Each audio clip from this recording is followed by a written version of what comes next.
What's up, everybody? Welcome back to another episode of Punk Rock Radar. Today, we are talking part two of worst albums by our favorite bands. You guys seem to like the last one, so we've each got a list of a couple shitty albums by bands that we generally enjoy. I'm going to kick it off today, guys, because I've got like a triple header special by my all-time favorite band. I'm going to do Uno, Dos, Tre trilogy. Spotify was nice enough to put these three piles of garbage all in one playlist for you. So if you feel like listening to all these, you've got 2 hours and 7 minutes of the worst thing that Green Day has put out. To me, guys, this is like Green Day putting a diaper on, just popping out three giant turds and then smashing it right in their fans' faces. Like, this sounds like B-sides for another band. I don't know how the band that wrote Dookie, Insomniac, Nimrod, Kerplunk thought that these 37 songs were good enough for anybody's ears, because I don't think maybe I guess Carpe Diem might be the standout, but I'm really stretching here. I said a lot of this in the Green Day tier list, and people were fighting me over this. There were people like throwing out songs like, dude, Troublemaker's so good. X-Kid is the best. And I don't hear it. There's not a single song from either of these albums on my Green Day, on my main playlist, which is probably like 1% Green Day songs out of like 3,000 songs. The math doesn't add up, but just roll with me here. Yeah. And I think I said it, but I like pretty much everything else Green Day has done. I even like the last album with the weird falsetto vocals. I was okay with it. I thought some of the songs were well written. I think there's some decent songs on Revolution Radio, which is another one people don't really care for, but this is just really bad, and there's a lot of it. So it sticks out for me. Uno, Dos, Tre. Dylan's got the Green Day poster in the background. You and I have never talked about this album. Do you have similar feelings about this, or are you one of the camp that appreciates it? I hate this collection of albums. This was Green Day was my first band I got into, and I was like a super fan for like 15 years. And this is really where I started to lose my affinity for Green Day. And really all this is most bands like this will have like 30 songs or whatever they go into the studio with, and then they'll parse through and take out all the shitty ones, and they'll be B-sides, or they'll just get left on the cutting room floor. But this is just like, they said fuck it, and they just put all of it out to, they released them as 3 separate albums over like a year and a half. Mm-hmm. So really, it was just like milking the fuck out of their fans to keep buying records. It's horrible. I mean, there's just some all-time bad Green Day songs on these albums, like Fuck Time, Kill the DJ. Yeah, Kill the DJ is the worst. What's that? Lady Cobra, Nightlife, Makeout Party. Just really like cringeworthy. Like these, I think they're probably in their 40s at this point and just making songs about titled Fuck Time. Like, come on, man. Jesus. But there are a few slight signs of life here. Nuclear Family, 99 Revolutions. So it's not all bad, but I would say that if they could take 25 of these songs off, they would have an okay-ish, like, serviceable album here. I don't know, man. So you're saying there's 12 good songs here? You might be pushing it. Not 12 good songs, but I mean, most 12-song albums aren't all bangers, Like, it'll be like six good songs and then 6, like, okay-ish ones. Maybe there's a middle-of-the-road EP in here. Yeah. I don't even know if there's an EP. And if anybody got to Tre and was still buying these, then I blame it on them. It's their fault that they bought Uno and they bought Dos, and then they went back. My mom bought all 3 of them as like a pre-order package, and when I heard the first few songs, I was disappointed. And I was like, shit, I feel bad. My mom wasted her money on this for me, but it was just the digital versions. Like, so I think Trey it is was the only, worst like- one too, looking at it. Uno is probably the best, in my opinion. yeah. And that's not saying much. So, Lewis, do you have any thoughts on this one? Well, I really fell off of Green Day pretty much after American Idiot. And I think Uno, I listened to and I really hated it. And I think that has really colored my listening to the future of Green Day. Like, I don't think I've actively really listened to any of their albums since then fully through. So, yes, I agree with pretty much everything you guys said. I definitely didn't like Uno. I'm assuming I'm probably not going to like Dose, although I've probably listened to some of it, and Trey as well. But yeah, I mean, what do you have to say about it that you guys haven't said? I guess they suck, so you should avoid them.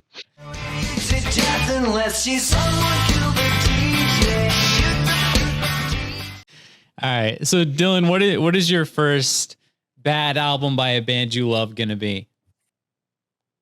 We're going to go with Lagwagon's most recent effort, Railer. And I mean, it's definitely not as bad as the Green Day records we just talked about. But for Lagwagon standards, it's just not very good. I could live without it. I thought Hang was decent, and this is not a good follow-up to that. I felt like that album had a strong, like, creative direction they went with, and then this one's just kind of a collection of songs. But yeah, the worst thing about it is Joey's voice just sounds really, like, weak, and like it's like, I don't know, it's just weird. His voice is definitely showing its age. I thought that Surviving California and Bubble were pretty good. I think California was the first single, and I was pretty excited for the album at that point. But really, the rest of the album, I can't like name a song off the top of my head that I like. The instruments sound kind of weird too. Like it just sounds like they just threw this together really fast and didn't really try. Yeah, Lewis, what are your thoughts? Because so Lewis and I both really like Hang. So yeah, I don't know if you've talked about this say. one. So what are your thoughts here? Yeah, so Hang is by far my favorite Lagwagon record. And not to say that I don't like all the other classics as well, but I think Hang is incredible. So especially coming off that one into Railer, I was super disappointed. And because I had kind of like slept on Lagwagon, I think, and they kind of had like a lull period, right? Like where they put out that EP. Like I think my older brother used to listen to Lagwagon, and then I got back into Hang, and I'm like, this is going to be awesome. This band's going to be great again. And then Railer was just totally middle of the road. Like middling. I don't think it's like egregiously bad or anything, but it's an album I would probably not go back to. So yeah, John, do you kind of feel the same way, or? Yeah, I actually like Fan Fiction. It's the lone song I come back to on this. I agree with what you guys said. Joey's vocals are shot on this. It sounds like he was like up all night screaming and then recorded the following day. And I also really like Hang a lot. This is probably up there with my older brother as my least favorite Lagwagon releases. I think my older brother is a little bit worse, but it only has a handful of songs, and I think they're meant to be like leftovers. But yeah, I don't hate this album, but it's definitely bottom 2 Lagwagon releases for me. So no arguments.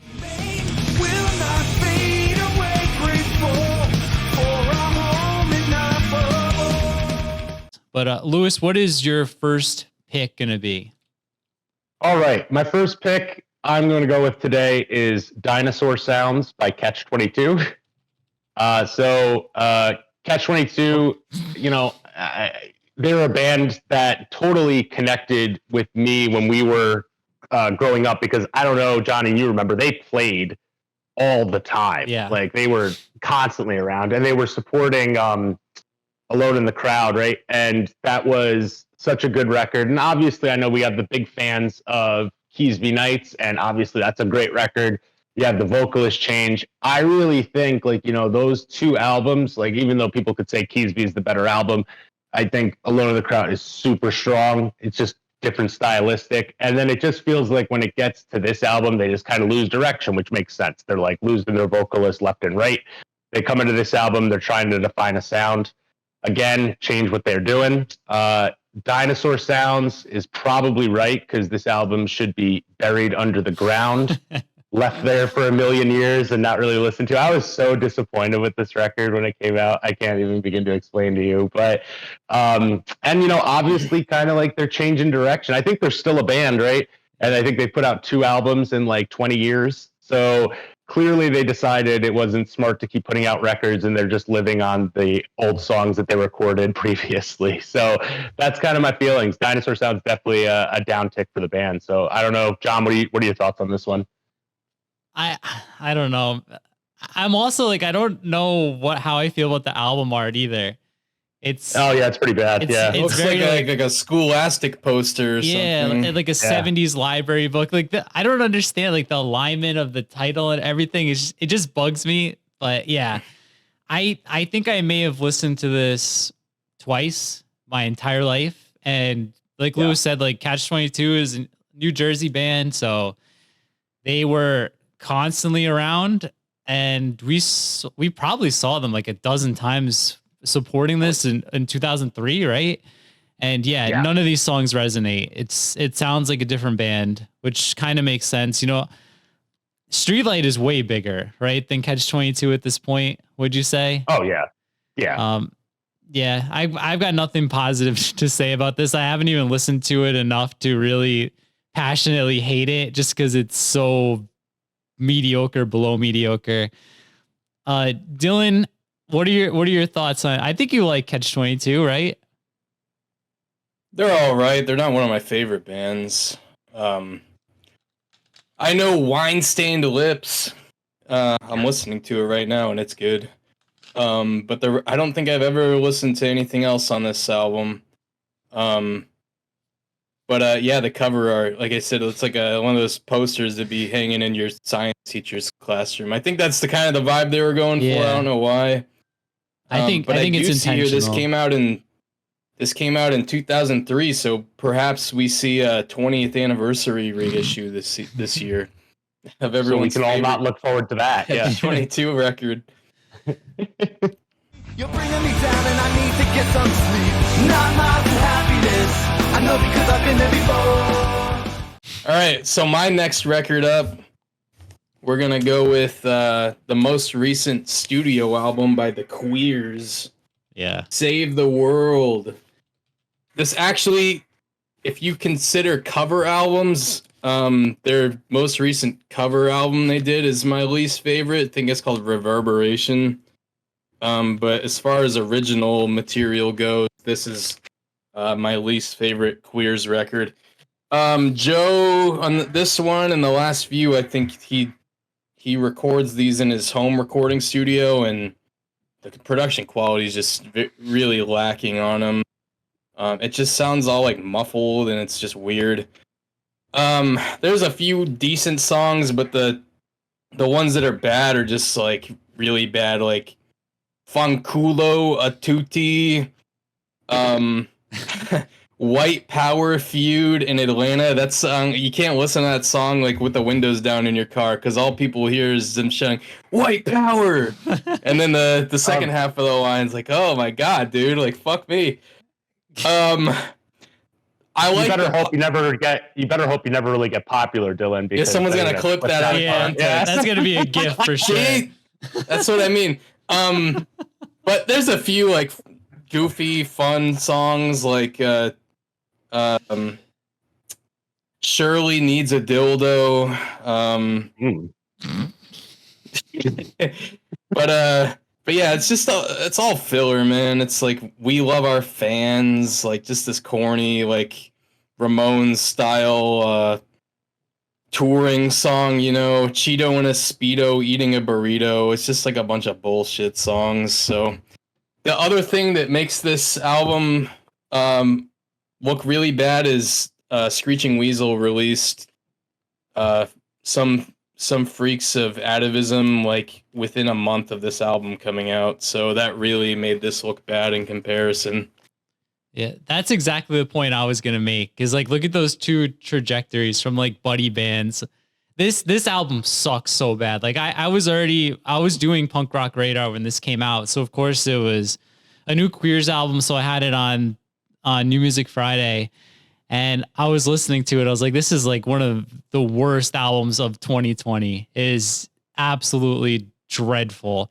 But I mean, if I'm being honest, I am not a big fan of the Queers.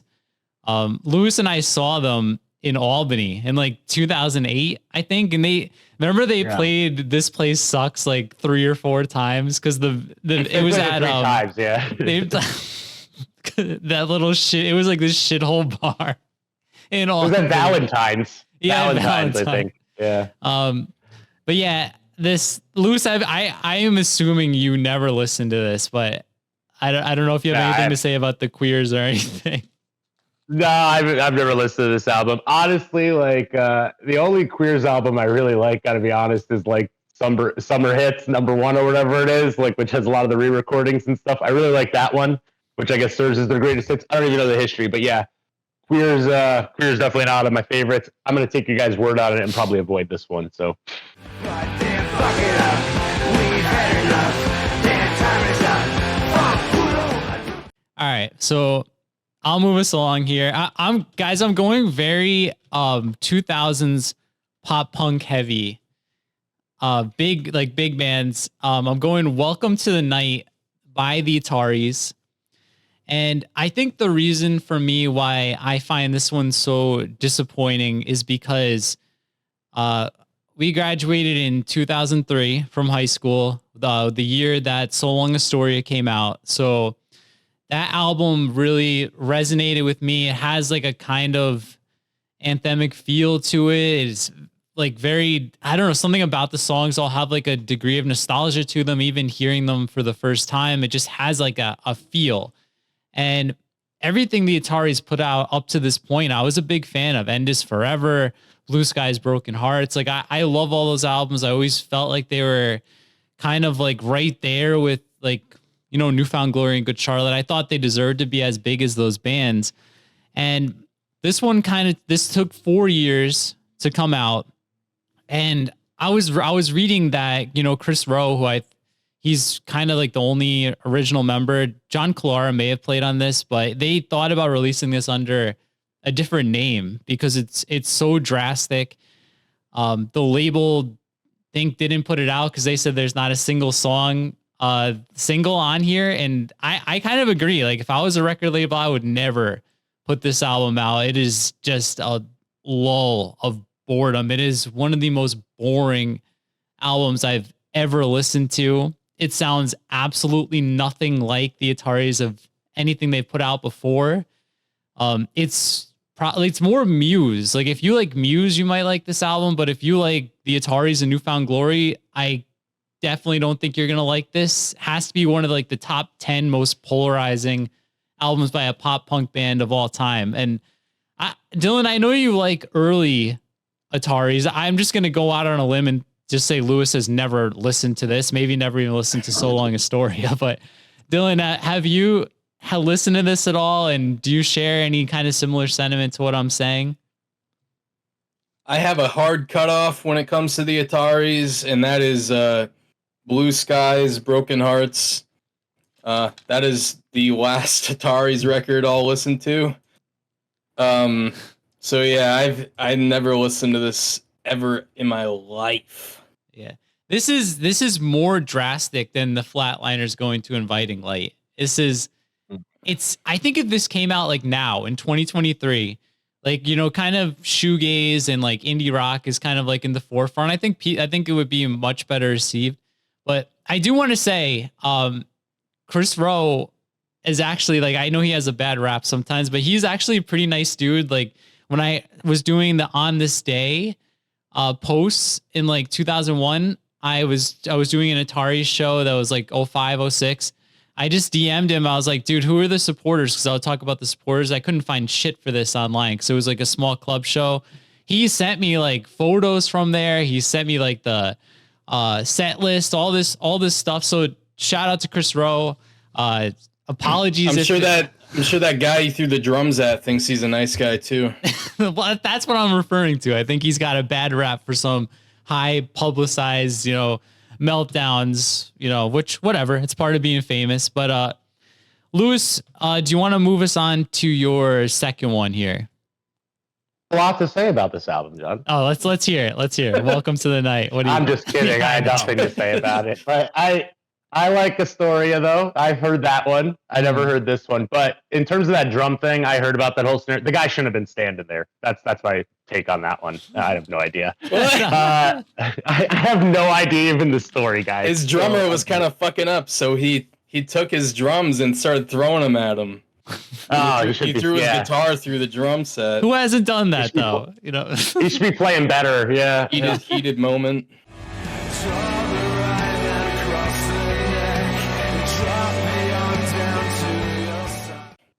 All right, so maybe this is a good time because you're talking about a snooze fest, John. So, last time Dylan did Bad Religion, Age of Unreason, and I think I had said that was probably my least favorite Bad Religion outside of maybe like Into the Unknown, which really doesn't count because it's kind of like its own thing.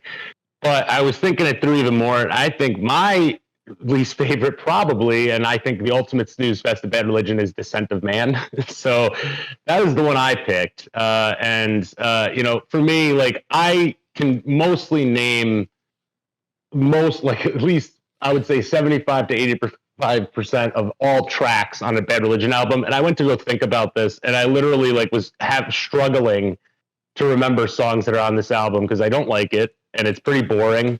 And I just slept through the whole thing. I think especially coming off their early 2000s work, this was really disappointing. And I think they probably got back on track with True North, which I think we all agreed before when we talked about it is a really great record. And it's very amazing that it came out as the album after this, which I was shocked by. And then we go back to a snooze fest in Age of Unreason. So it's kind of sandwiched there. But not my favorite record by Bad Religion. This is the type of stuff that this type of album is the kind of one that would make me unexcited to see them in support of an album. Right. So, pretty boring. I don't know if you guys have similar feelings about it. If you see anything good about it, if you're the Wrong Way Kids, if that's your anthem, maybe that's cool. But I don't know, Dylan, what do you think? I'm more forgiving of this album because this is a time when I was like hardcore into Bad Religion. I just saw them on the Warped Tour, supporting New Maps of Hell, and this album came out and I was really excited, and I thought it was pretty decent. There's a lot of songs with that, like, if you've listened to Greg's solo stuff, he has that more like country twang, and I think some of that spills over into this a bit, especially on songs like Cyanide and stuff. But I think there's a decent amount of good songs. The production is odd for a Bad Religion album, like the guitars sound really clean. But like The Day That the Earth Stalled, I think Wrong Way Kids is pretty good, and Finite is a really good song too, really good like anthemic, The Streets of America type song. Yeah. See, the only song I like on here, and I told Lewis this last night, is Someone to Believe. I think that's a banger. But the rest of this, yeah, I don't like it. I think I like it better than Age of Unreason though. If I had to pick one or the other, I think I would take this. But yeah, you guys have said it. It's very mediocre. Someone to Believe, good track. So Lewis, we had a request to actually play songs from the worst. I didn't do it on the last one, but what would you say is like the standout worst track on here that we could play for people? Oh my God. Sorry to put you on the spot. Dylan probably knows this album better than I do at this point. The worst song on Descent of Man. Probably go up a little. Oh, I got Dylan's face in my way. Probably Where the Fun Is. Yeah, that's not very good. It doesn't sound like a Bad Religion song. It's like a Bouncing Soul song or something. Yeah, why not, John? Go with that one. All right. This is where the fun is. This is where the fun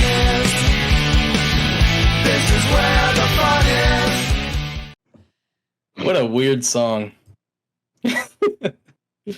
I actually don't like the Resist Dance either. I think it's a really dumb song, so you can pick that one. All right. So I lost track of who's like. I'm going. Okay. And we're gonna lay into one of my favorite Swedish melodic punk bands. They're Swedish, aren't they? Yeah, you're good. Colin. Machine 15. Yeah. What a stinker. Yeah. This is just they were in this weird phase, or like they almost seemed like they didn't want to be a punk band anymore. They just wanted to make this like mid-tempo, like jock rock, and this album suffers greatly from that. I think outside of like 2 songs, they're all that plodding mid-tempo, same drum beat. Just really, they fell off big time from like Four Monkeys and Penny Bridge. I think this is by far their worst album. And it was a long time in the making, because Home From Home wasn't very good. Kingwood was pretty bad. And then this is just awful. If I had to pick a worst song, I really don't know, because I don't listen to this that much, but probably the title track is pretty shit. You don't like Kingwood? Nah, not really. I was waiting. Lewis loves King. I think. Well, no, I thought you liked it more than I did, but I thought you liked Kingwood a lot. I like everything up to this point. I think I like Home From Home. I like Kingwood. So do I. We did the tier list probably like this time maybe over a year ago. So I don't remember, but I'm pretty confident this would have been in both of our D tier. I think Detox is a really good song though. I know it's not like your typical Colin song, but it gets stuck in my head. I think it's decent. The rest is bad. Turnkey Paradise is probably my least favorite. But Lewis, what do you have to say about that? We reviewed this one. I know we both think it sucks, but yeah, I agree with everything you said. I mean, yeah, this is a pretty bad one. I disagree with Dylan, at least in the rankings of Home From Home and Kingwood. I do like those albums. And then I think I gave True Brew an S tier. Yeah, you because did. I really think that was a really strong comeback for them. Really had vibes of like classic Colin, but with like a little edge back to it. But yeah, this album I virtually never go back to. I think Vicious Circle I really dislike, if I remember. Come On as well. But this is a really bad album.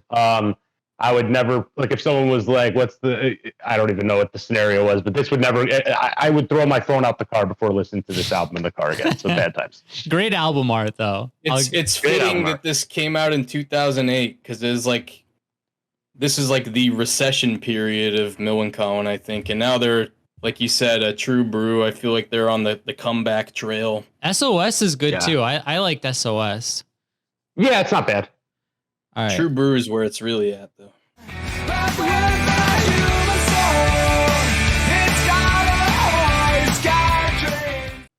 All right, I'm going to take us, and guys, this is really just the placeholder for whatever Blink-182 puts out this year, which I think is going to be worse than this album. But up to this point, yikes. Like Blink-182 is a corpse for me right now. Like they should have broken up after Untitled. But this album is just special types of bad. I like Matt Skiba should be embarrassed. Like Travis Barker's done worse things than this, if you could believe it. But like, oh my God, I absolutely hate this album. I thought, and then don't get it twisted here, I don't like it, but I thought California tried to bring back the old sound. And because of that, there were some songs I thought were passable. This, I don't know, man. This is the album for the younger generation, which is fine. I mean, the younger generation is who's more likely to come to shows, who's more likely to buy your ugly ass merch and your $38 vinyl. So it kind of makes sense that you're trying to appeal to them on here, but I can't see anybody who got into this band like And when we were in high school, Blink-182 was the biggest band in the world. And I can't see any like residual fans from that era who are into Dude Ranch and into Enema, putting on this album and thinking, okay, this is the Blink-182 I like. This is a fun pop punk album, because it is embarrassingly bad. The lone attempt that they tried at like a punk rock song is Generational Divide, and it's like incredibly transparent and it just does not land. It's embarrassing. And this band, like I said, they should have broken up in 2003. People keep trying to leave and coming back. I don't know why. Like, let's just have a funeral for Blink-182 right now. And God help us when this album comes out. We'll have to, the next one, we're gonna have to do a part 2, because I think Edging is worse than every song on here, which is so hard to even imagine. But to have that as your lead single is like, what are we all in for? Because yeah, not a catchy part, no chorus, nothing, just flat, boring, generic Blink-182 songs that we've been being, force fed since Neighborhoods. But it is what it is. That's what happens. These bands are just rolling around, cashing paychecks. Can't blame them. They're all multimillionaires with beach houses, mansions in California. So somebody's listening to this garbage record, 15 million, 27 million plays. So whatever. Lewis, have you listened to this album one time? I have. You have? Yeah, one time. Okay. Yeah, one time. Yeah, I don't like it either. And yes, I won't go back to it again. And I will go back to your point, though, about California. So I think I actually probably liked California maybe a little bit more than you, because at least for me, it felt like you said, like it's bringing back the old sound. But then it was also kind of interesting trying to see Matt Skiba try to find his place in the band, So I thought that was kind of interesting, and seeing how they balance his vocal style along with Mark's. So pretty cool. And then I think there are definitely some good songs on this that you're showing now, and a little bit, definitely much more memorable than 9. So yeah, I'm probably with your sentiment that the upcoming album is not going to be very good as well, but we'll see. Dylan, you're a little bit younger than us. Like, how do you track with newer Blink-182? I guess, because like for me, like Blink-182 pretty much ended its self-titled, which was like the first album I really wasn't in love with. I know people love it, but it was kind of like a downward turn for me. I think Dylan's got like every variant of this album. This is you said $38 records. I see this shit on sale for like $10 all the time on like Amazon and stuff. They can't get rid of these things. Yeah, I don't like either of the Skiba albums. I feel like at this point, Blink-182 is one of those bands that the only reason they're still making music as Blink-182 is because if they named it anything else, no one would fucking care about it. So they have that brand recognition there. But yeah, I basically have refused to listen to these 2 albums. Just because I really don't like John Feldman's production style. I think everything he puts his fingers in, it all has a very samey sound, like that Machine Gun Kelly style pop punk. So I feel like at this point they're mainly riding the wave of this pop punk resurgence that Machine Gun Kelly is driving and making music that falls in line with that. So just John Feldman putting his fingers in everybody and everything. It's not good. John, here's a question for you, because we never ever talk about it again, is do you, because I know you don't like Neighborhoods, right? Like you hate that album too, right? Yeah. Do you think which one, like what's your ranking of these 3? Neighborhoods, 9, and California? I guess I would just be curious if you've done it before, but California I like better than Neighborhoods. I think on the back half, I think Left Alone, San Diego. I mean, the only thing that matters sounds like it could be on like a B-side on Enema or Take Off Your Pants and Jacket. Rabbit Hole is even decent. So based on the strength of the back half of California, I'd take that 1. 9 would be last. Let me look at Neighborhoods. Okay, but where does Dogs Eating Dogs stand in all of this? I think Dogs Eating Dogs, the track is pretty good. But it would I don't listen to it. Yeah, this one sucks. Some people like Neighborhoods, but I don't think I like any of these songs. It was more like Plus 44 and Angels and Airwaves influence that I'm comfortable with, because I don't really like either of those projects either. So California, Neighborhoods, then 9. And I'm pretty confident in that.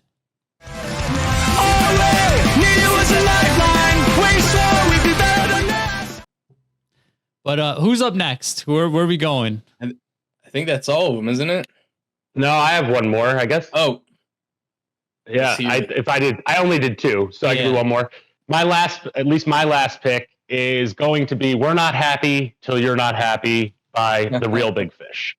And this is probably kind of beating a dead horse, because this album does generally get talked about as a down point for the band, but I am a real big Fish fan. So this album, especially coming off the tails of, such strong albums in the late 90s, early 2000s, Cheer Up especially being a super strong album. I think this was the follow-up to Cheer Up, if I got my years right and my discography order right. But yeah, this one's just really disappointing. Like, it's not unlistenable or anything. I think it's pretty middle of the road. I don't go back to it very often, but it's okay. But just very disappointing. And then I think, some of the albums since then have been kind of disappointing as well, but with certain high points, a little bit more fun. This album just doesn't make you feel good either. It just feels like a real negative album in general. And that's kind of not what you're looking for. I think generally when you go listen to the Fish is kind of my thought. Like, if I want to go be upset, I'll go listen to I don't know, Elliott Smith, or if I want to go listen to some negativity coming out of Hatebreed or something. So I think this one's just going to be real low for me on the Real Big Fish scale, although not a terrible album at all. Maybe a 4 out of 10 in my opinion, but not a 2. But yeah, I don't know, John. Do you have any thoughts? I know you're not the biggest Real Big Fish fan, but we just got a comment that I kind of agreed with. He was saying that when you look at these third wave ska bands, that you can pretty much follow the formula. They all kind of sound the same, and this is one of those rare instances where the ska band kind of takes a step outside the box, tries some weird things in production and song style. And by no means do I think this is a good album at all. It's without a doubt my least favorite Real Big Fish album. But I mean, I guess I give them a little credit for, stepping away from their formula. Even though I think Cheer Up was more of a pop punk album, and I really like Cheer Up. But yeah, I personally don't connect with any of these. I don't think there's any good songs. I don't know. There's nothing I would come back and play, but shout out to the band for trying something new, right? I guess. Yeah. And talk About a Revolution's not overly bad, and I like the live version of it they have on their live album. It's not bad. Dylan, you have any thoughts on the Fish? Don't Start a Band. I like that song. Oh yeah. That's true. That's a not bad one, but it's very negative too, though. Yeah, but it's more in that jokey negative, whereas the rest of the album is just kind of depressing. Yeah. I feel like they were kind of ska was falling out of favor in the mainstream at this point, or it had, so they're kind of just dejected and just made a really pissed off, they didn't really try. I don't feel like it's just here's this fucking turd. Fuck you all. You don't like ska anymore. I don't like the production on this album either. Yeah. It's very compared to the other ones. They sound very the other albums sound so crisp and good and just polished. This felt really unpolished. But yeah, I mean, they kind of set themselves up to fail with those Turn the Radio Off, Why Do They Rock So Hard, Cheer Up, 3 straight just absolute heaters, and then they come out with this and they just kind of burn it all down. Yeah, look at least at least they're pretty honest. I love in the live album, he goes, "You can't do that to me. You know who I was in the 90s?" That's a very funny joke that he made. Yeah. And it kind of speaks to their band. It's another one with really bad album art too, I think. Fame, Fortune, and Fornication. Why though? Why is the the instruments like semi-transparent. I don't understand what's happening. I don't know if there's a deeper message for this album cover, but it bugs me too. They're fading away.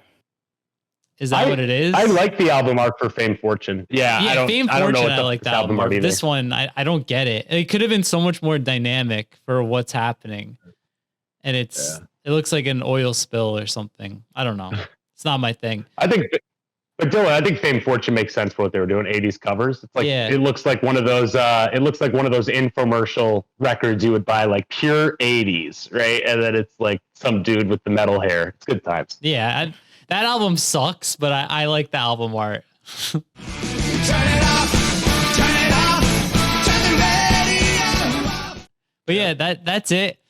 I've got 3 more. We're obviously not going to do them today. But if you guys at home can think of some shitty albums by a generally well-received band, put them down below. I think we all agree on a couple, so maybe we'll just have a nice shorter episode later. But yeah, that's going to do it. Thank you so much for watching. Please make sure you are subscribed. We're almost to 1,000, so that's kind of cool. And nice. Yeah, thumbs up, and we'll all see you next time.